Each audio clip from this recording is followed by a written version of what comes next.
Welcome to News in Alberta. This is Special Ed. Now, this is a very old video, but I think it was worth talking about again. This man was tased, beaten with a baton, and pepper sprayed for having a diabetic shock. A driver in Commerce City is tasered, beaten, and pepper sprayed by police. They thought he was drunk, but he wasn't. He was in diabetic shock. CBS 4 investigator Brian Moss reports this tragic mistake is costing that city more than $800,000. Carl Liedholm says he can't remember these moments from 2014. At some point along the way, things started to get black. When a run-in with Commerce City police left him battered. My face looked like I'd been dragged by a chain behind a vehicle on the asphalt. The 41-year-old father, who has type 1 diabetes, left work that afternoon feeling poorly. As he drove, it got worse, and he now believes he went into insulin shock. According to Commerce City police reports, witnesses saw him weaving, driving into oncoming traffic and into a ditch. I'm not sure the exact mileage, sir. The lead officer, Chris Dickey, said all signs pointed to one conclusion. And you thought this was a drunk driving incident? Yes.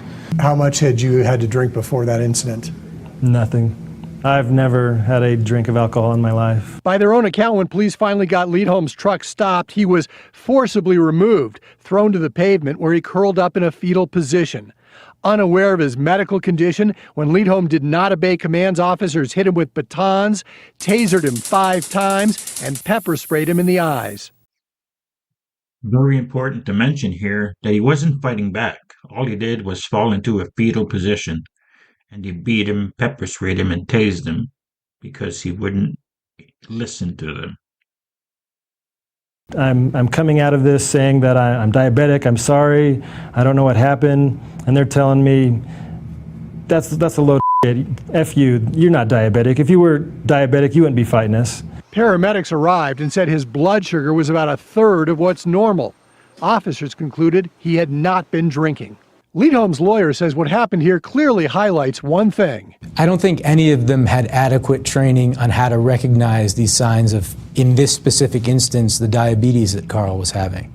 Put your hands behind your back, you're under arrest. In this deposition, Officer Dickey described what was done to Liedholm, including using his baton. So how far back did you reach before you struck him in the leg with it? Probably just above my head. Did you swing it as hard as you could from that distance? Yes. The officer was asked if they had simply questioned Liedholm immediately.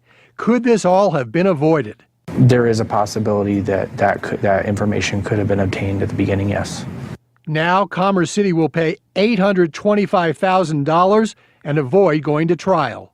For half a dozen officers to treat me that way, it's beyond my belief to understand why they would need to use such force. I'm Brian Moss, covering Colorado First.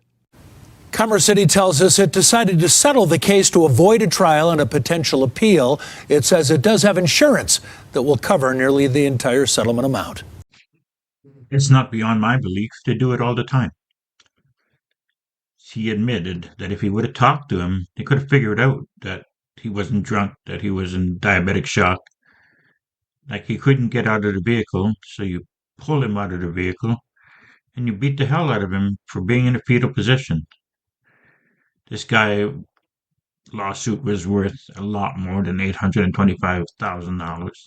What do you think of this? What do you think these cops deserve? Let me know in the comments. Please like, share, and subscribe. Thank you. Now I put a few books together with research that I had and essays that I wrote.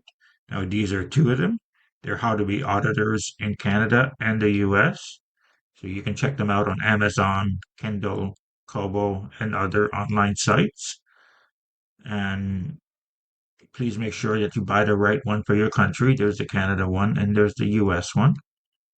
So please help support this page. Thank you.